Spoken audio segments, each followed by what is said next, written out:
hoping someone would, but they were consumed with preparations for the festival.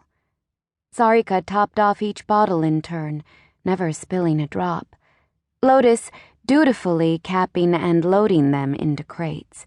Toshin oblivious to all, cross-legged in a cramped chair, putting the finishing touches on her dress.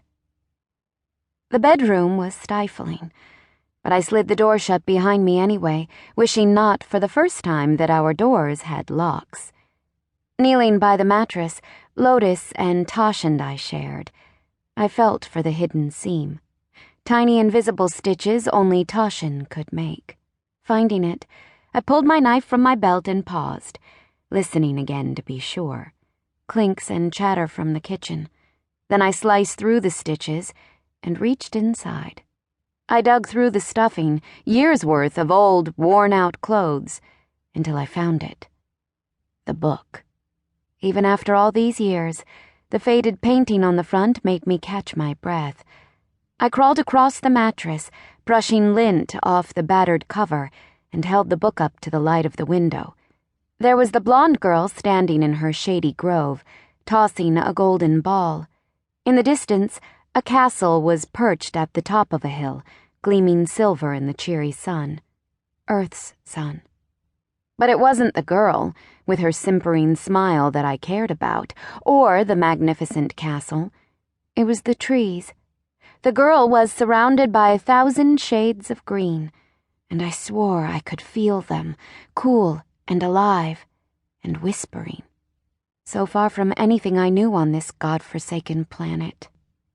From 6 stories up, I could see all there was to see of the deserts of Gabriel. Below my window, a steady stream of eager citizens passed through the gates and out onto the festival grounds. Stalls and people and bright flags already crowded the dusty plain, but no one ventured beyond its walls to the reclamation fields. Not today. Good. I ran a finger along the frayed binding. This was going to work. Get out to the festival grounds. Get through the gates to the reclamation fields. Get rid of the book. Don't get caught. I wouldn't have to go far. The ugly expanse of pits and dig sites started just outside the walls of the festival grounds and stretched on for kilometers. Studying them now, the fields looked wrong without their usual haze of excavation.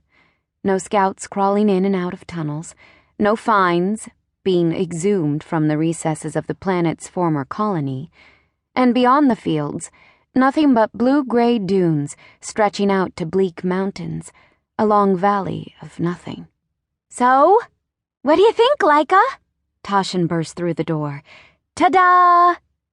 I shoved the book behind my back as my older sister swirled into the room wearing her finished dress.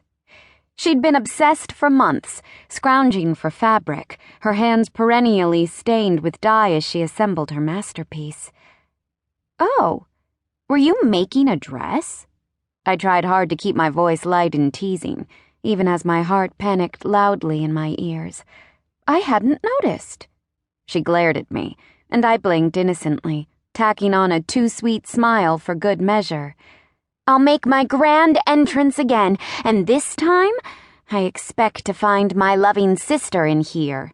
Tosh stalked out in a fake huff, and I scrambled across the mattress, jamming the book under me, managing to cover up the hole just as Tosh strutted back into the room. "Spin, spin, spin," I chanted this time, and she grinned, indulging me. Patches of purple and blue spiraled into each other as the skirt flew out. Tosh was radiant, long black hair fanning around her, and the sadness of the last year cleared from her face. Lotus looked in from the doorway, already dressed for the fighting ring in meticulously mended pants and a loose shirt. Black hair tied back tight.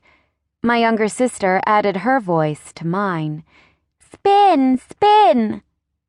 But as she watched Tosh laugh and show off her skirt, Lotus's face folded into a scowl. Anyone else might have thought Lotus was jealous of Tosh, but I understood the truth of it, because the same anger clenched my heart. After the outbreak, we let ourselves get used to the faded, shadowed grieving.